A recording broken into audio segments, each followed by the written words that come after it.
Hello, my name is Jennifer and welcome to my Sims 4 news video. This time I'm doing a recap of the January 18th Inside Maxis. You can see the agenda on the screen. I will not be touching on it in the same order that's noted there.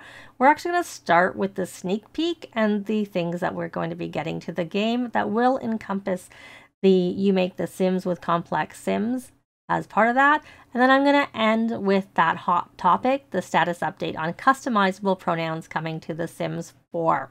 First off, they did a guest appearance with Complex Sims, who is a custom content creator, among other things, but the focus was really on that. And they showed some examples of his CC. Now, we're going to be getting 3 new Create a Sim items coming to base game via SDX on February 2nd, 2022. And they gave a concept art example of one of those 3 things coming during the live stream. Of course, it may not look exactly like that in the game, but there's the concept art that's up there. We will be getting some other things via SDX, but the date for those was unknown, other than it will be during this 3-month period, i.e. January, February, and March, because this is all from the Something to Celebrate, which covered that period. So the other thing that we're getting through SDX and that we don't know when is what is noted on the screen. And that hairstyle is currently part of Discover University, but it will be coming to base game to allow for greater representation. That's the second, third, depending on how you view it, hairstyle from Discover University that is going to make it to base game. The other 2 were male hairstyles that had like the basic hairstyle and then a recolor of it that is now in base game. We're also getting those foods that are on the screen, and they are to represent 6 East Asian cuisines, and they look like they're probably pretty tasty in real life. I didn't catch the name of all of them, but there was a sticky rice cake and steam fish, and obviously, when they come into the game, the descriptions and details will be there. Now, the last thing that we are getting in an SDX, again, date unknown, is a new permanent scenario power couple. And they just showed Mortimer and Bella on the screen. But currently, with scenarios, we can't use existing households in a save. Even though you can use an existing save, you have to create new Sims for it. I'm guessing they're just using them as the example because they're thought of kind of as a power couple. But with respect to this new permanent scenario, it's a married couple working in business together, and it's essentially who will become CEO first of the 2 of them, and that's what that is. And as I said, that will be coming via an SDX sometime, hopefully soon. So now I'm going to touch on the status update on customizable pronouns coming to The Sims 4 that they provided. Previously, it was called non-binary pronouns, and they will now be calling them customizable pronouns. And they had a discussion with some members of EA, as well as a member represented the It Gets Better organization, who they are working with to make sure that they are doing it properly. Now, one of the things that they had an interview with, which I will actually link to Veronica Morales' little talk that she did. It's only a couple of minutes, and if you're really interested in some of the things they have to consider in knowing the details, I would suggest you go watch that. 2 minutes out of the whole live stream is not that much, but generally what they said that some linguistic considerations of bringing customizable pronouns to Sims 4 were that they had to consider the culture, they had to consider the regulations, and the language. So, because some languages are very predominantly male, female, so it's not a simple matter of changing the pronoun.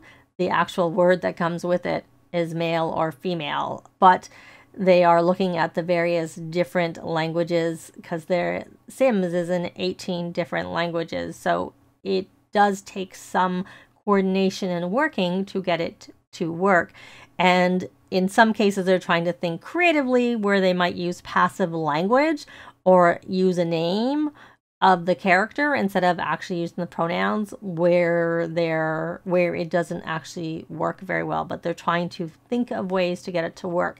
That said, the first iteration is going to focus on English, and the other language support will be added over time. So then they also gave us a preliminary example. It is a work in progress, which you can see all over the screen there that it's a work in progress, but I'm going to have that running in the background so you can see that little bit of what it might look like that Alistair Lee presented. So you can see instead of just saying hello my name is, they are looking at maybe having that say hello my name and pronouns are, and then that'll expand out and you can type in the name and then you can choose the pronouns, and there are 4 options. There is, that you can see up on the screen, there's they, them, their, she, her, hers, he, him, his. This is obviously the English iteration, and there's a custom option. Now with the custom option, which they didn't show that first, they just chose one of the 3 presets.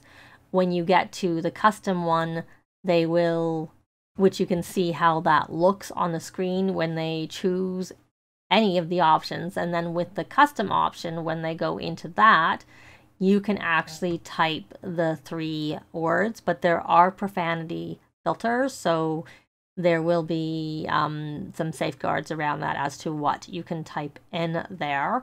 And again, this is, as you can see by the, feature in development and the whip all over this is not necessarily what the final product is going to look like, but this is sort of what they are considering while they're working with it, which I think is pretty creative personally. So I'm quite looking forward to having that in the game when it gets added, which they do not know yet when it gets added because it's obviously very much a work in progress. So that is really brief touch on, like I said, but if you want to see more details on the linguistic considerations, I really recommend you go look at the link down below. I will link it right to the part in the live stream where they go over into more detail. So just to recap, there is a list of everything that was touched on the January 18th Inside Maxis up on the screen, and as usual, they will have a blog post that will be up on January 21st, i.e. this Friday. So if you want to see more details, you'd like to see it in writing, it'll be up at that point in time. One thing they never touch on at the Inside Maxis is any new paid content. So there is no new news about that, nor would I have expected it. We don't have any information about when we might get a game update because all they mentioned with the items that are coming here imminently is that they were all coming via SDX. That said, there was that leak about the kit that was supposed to be coming out on February 3rd. So I am still thinking we're probably going to be getting a game update before that. Perhaps it'll be on February 1st, i.e. the Tuesday before that, but hopefully we'll find out more about that soon. But that is going to be it for this news video. Likes and comments are always appreciated and they really help with the algorithms. Thanks very much for watching, and I'll see you next time. Bye!